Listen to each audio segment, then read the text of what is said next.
Já, og við ætlum að taka núna fyrir hnitakerfi. Hnitakerfi í eðli sínu bara gamaldags staðsetningartæki.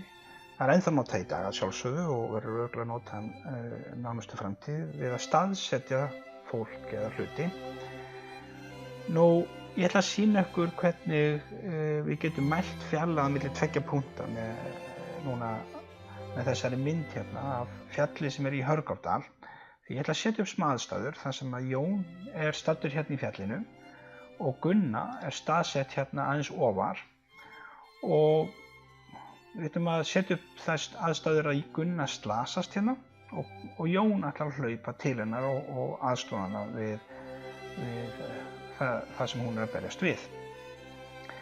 Nú, við vitum ekki hvað Jón langt í burtu frá Gunnu en það lykilatriði því að ef Jón stutt frá henni þá getur hann sprett upp fjallið en ef hann langt frá henni þá ætti hann nú ekki að spretta upp fjallið því að hann þarf að komast heilsu til hennar þannig að þá myndi hann kannski fara þetta í skömmtum þannig að við þurfum að mæla vegalengdina sem á milli Jóns og Gunnu og við skulum nota hnitakerfi til þess. Nú, fyrir að fyrsta, við munum þurfa að setja upp þennan X-ás hérna, rauða ás sem láréttur, hann telur raun og veru hversu langt til hægri eða vinstri Jón eða Gunna eru og við köllum hann X. Takt eftir það ör hérna sem vísar til hægri. Nú við þurfum líka átt okkur á hæðinni og það ásinn sem við köllum Y og hann líka með ör hérna. Og hér hittast þessir ásar hérna niðri og þessi punktur kallað 0. Nú, við þurfum fleiri línur, það ekki nóg bara að setja upp ásana, en áður en við setjum þær línur þá ætlum ég að lýsa upp myndritið aðeins og nú nöfnin Jón og Gunna aðeins að þvælast fyrir mér þannig ég ætla að láta þau hverfa en þarna samt Jón og hér samt ennþá Gunna. Nú, við þurfum að fjölga línum, þannig að við bætum við línum hérna á X-ásinn, lóðréttum línum og við sjáum hérna að Jón sker eina línuna, ég veit bara ekki hvað svo lína ég veit ekki hvað hann heitir og ég sé hérna að Gunna gerir það líka, ég veit ekki heldur hvað hann heitir þannig að við þurfum að gefa þessum línum nöfn. Nöfnin yfirleitt 1, 2, 3, 4, 5, 6, 7 og svo framvegis en við gætum látið X-ásinn heita eftir bókstöfum A, B, C eða D og svo framvegis en í hnitakerfinu skulum við nota tölur. Og þá sjáum við hérna að Jón staðsettur á X-ásnum í stað 9 og Gunna staðsett á staðnum 23 á X-ásnum. Ég þarf samt að finna út meira, það ekki nóg að finna bara hvar þau stödd á X-ásnum, ég verð líka að vita hvar þau stödd á Y-ásnum. Þannig að ég bæti inn línum líka þar og þá sé ég að Jón sker hérna línu á Y-ásnum líka og Gunna gerir það líka. En hvar? Ég þarf að merkja nefnilega þessa línu líka og það ger ég einnig með tölustöfum. Og það náttúrulega 1, 2, 3, 4, 5, 6, 7 og svo framvegis. Oftast Y-ásinn bara tölur. Ég sé X-ásinn merkta með bókstöfum en ég hef alltaf sé Y-ásinn merkta með tölustöfum. Nú sé ég hvar Jón staðsettur. Hann staðsettur í þessum punkti hér punktinum 9, 5 og takt eftir að X-talan merkt fyrst og Y-talan kemur á eftir og komman skilur á milli þessara tveggja talna. En hvað Gunna staðsett? Jú, hún staðsett í staðnum 23, 16. Enn og aftur, X-talan merkt fyrst og Y-talan merkt á eftir. Nú get ég reynt að reikna út hver fjarlægðin á milli þeirra tveggja. Og eins og segi, ef hún mikil, þá ætti Jón ekkert að flýta sér til Gunnu sinnar. Hann ætti að taka þetta í rólegheitunum, svo hann sé nú þokkalega vel staddur þegar hann kemur til hennar. En til þess að geta reiknað út þessa fjarlægð, þá getum við notað hérna þríhyrningafræðin. Getum notað Pýþagóras. Því ef ég veit lengdin á appelsínugulli línunni og setja henni í annaveldi, pluss lengdin á þessari grænu setta í annaveldi, þá vill hann til að það jafnt og þessi bláa lína líka sett í annaveldi. Pýþagóras mjög skemmtileg formúla og mjög áhugaverð og hún mun hjálpa þér í því að finna þessa fjarlægð á milli þeirra. Nú, hér erum við stödd yfir Akureyri, verkmenntaskólinn er hérna niðri, hér er KS-svæði og svo framvegis. En við skulum setja upp aðstæður þar sem við notum hnitakerfi. Hér er X-ásinn merktur og svo kemur Y-ásinn hér. Nú við skulum lýsa upp myndina að sjálfsögðu til þess að við sjáum kannski betur hnitakerfið. Bætum inn línunum fyrir X-ásinn og merkjum þær. Gerum eins fyrir Y-ásinn, bætum inn línunum og merkjum þær. Og nú skulum við segja sem svo að Jón eigi heima í þessum reit hér, reitnum 27, og Gunna eigi heima í reitnum hérna 418. Og við skulum setja upp þar aðstæður að Jón vilji heimsækja Gunnu, en Gunna Jón vill fá Gunnu í heimsókn og Gunna vill fá Jón í heimsókn og þau rífast þetta, hvar þau eiga að hittast.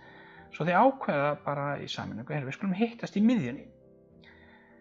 Og hvar er miðjan á þessum punkti, þessari línu hér? Jú, við skulum setja upp þríhyrninga og skoðum þessa línu, þessa appelsínugulu línu hér. Ef ég finn miðjuna á henni, þá er ég búinn að finna miðjuna á X-gildinu á þessari bláu línu. Og sjá þessa grænu línu. Ef ég finn miðjuna á henni, þá er ég komin með miðjuna á Y-gildinu á bláu línunni. Og miðjan er þá akkurat sá staður sem við myndum hittast í punktinum 12 og 12,5. Aftur skulum við nota sömu loftmynd, verkmenntaskólinn hér og KS-svæðið hérna. Setjum upp ásann og lýsum myndina. Setjum inn fleiri línur og merkjum þær, bæði á X-ás og á Y-ás. Nú skulum við segja sem svo að Jón og Gunna eigi heima á þessum stöðum hér. Og Magnús og Sigrún eiga heima í grænu punktunum. Og strákarnir eiga heima í A punktunum en stelpurnar eiga heima í B punktunum. Og við skulum segja sem svo að strákarnir ætla að labba í heimsókn til stelpnanna. Þá labba þeir eftir, Jón labbar eftir bláu línunni hérna, í beinni línu yfir húsþök, yfir bílastæði, yfir garða og svo framvegis. Og þannig kemst hann beina línu heim til Gunnu. Magnús er staddur hérna í punktinum 8,5. Hann ætlar að heimsækja Rúnu sína og hann labbar þá líka yfir húsþök og bílskúra og lóðir og hvaðina í þeirri viðleitni að komast beint til Rúnu sinnar. Og það vill hann til að þegar þessi strákar leggja af stað í beinni línu til stúlknanna sinna, þá munu þeir mögulega hittast í þessum punkti hér. Og þessi punktur hérna kallast skurðpunktur og það er hægt að reikna hann. En þetta er dálítið mikilvæg punktur vegna þess að við notum dálítið mikið þessa skurðpunkta í raunveruleikanum. Skoðum nánar hvað ég á við. Hér er mynd af Íslandi. Færeyjar eru hérna aðeins neðar hægra megin og það sést í ströndin á Grænlandi hérna upp í vinstra megin. Setjum upp hnitakerfi. Rúðurnar eru þá mættar hérna og ég er búinn að merkja ásana, X-ás og Y-ás og gerum ráð fyrir að það verði slys. Það farist skip hérna í punktunum sem er gulur. Ég sé hvar hann er akkurat í augnablikinu en þegar slysið verður þá veit ég ekki nákvæmlega hvar þessi punktur er. En það vill henni til að þegar slys verður á sjó, þá sendum við yfirleitt út neyðarkall. Neyðarkallið berst þá, þetta er svona rafsegulmerki sem er sendt út bara í allar áttir, norður, suður, austur, vestur og það eru stöðvar í landinu sem er að reyna að hlusta eftir þessu merki. Og segjum svo að bláa stöðin hérna sem er á Austfjörðum heyri neyðarmerkið. Þá heyrir bláa stöðin það að merkið kemur einhvers staðar hér á bláu línunni.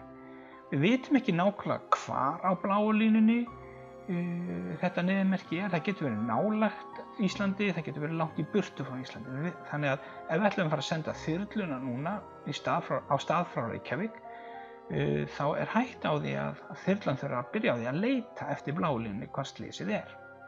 Það getur þýtt að það fer dýrmætur tími til einskis við bara að reyna að leita á bláu línunni. Þannig að við bíðum eftir annarri mælingu og hér græna stöðin og látum hana mæla líka.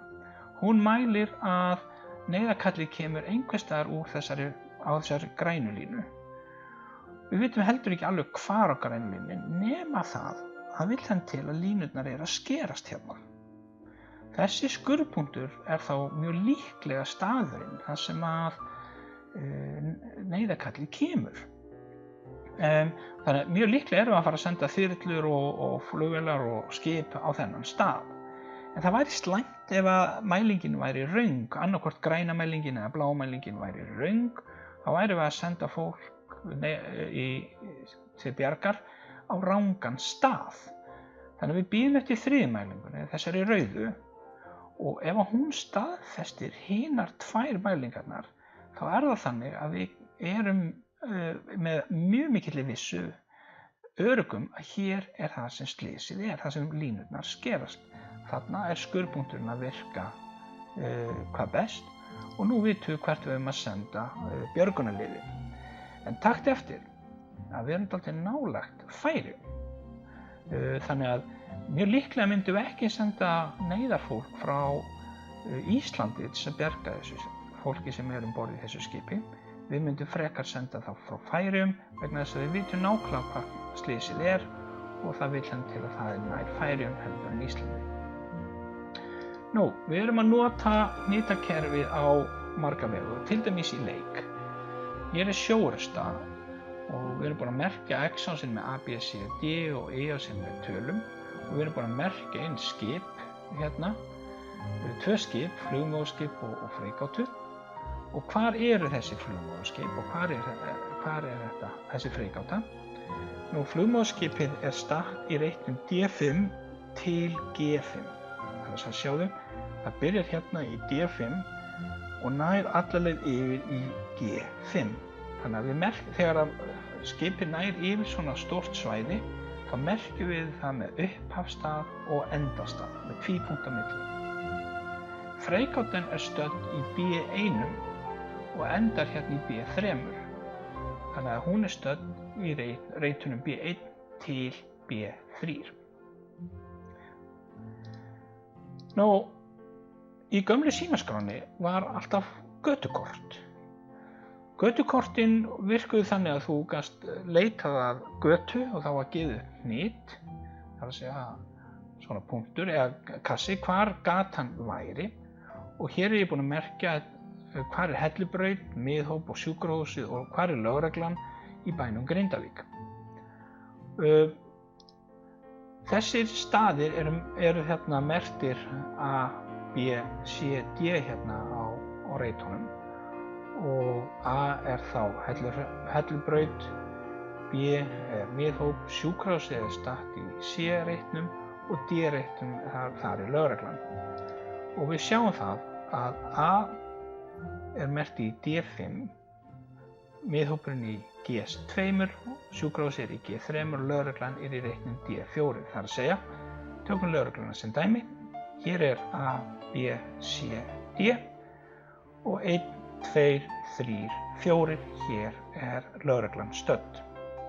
Þannig að við notuðum þetta hnitakerfi meðal annars í gömlu símaskránni til þess að staðsetja og þessi, ef þú skoðar Google, þá Google ekkert síður að það nota reitarkerfin líka. Nú, þeir sem eru farnir að nota töflureikni, þeir kannast við þessa kassa sem hérna, þessi reiti sem hérna. Og þeir svona eins og hús, hver reitur eins og hús með heimili. Og tökum sem dæmi, hér kassin hérna og það uppljómað C og það uppljómað 8.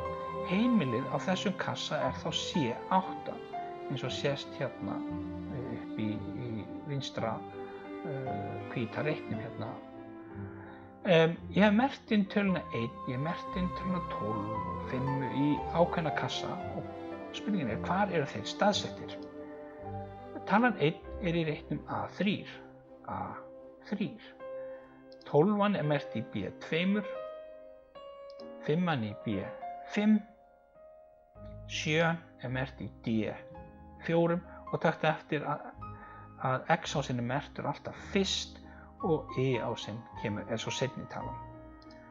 8 er í reitnum F7 og kassinn er eins og ég sagði í reitnum C8 eins og sést á uppljómuðu reitunum í X-ás og Y-ás.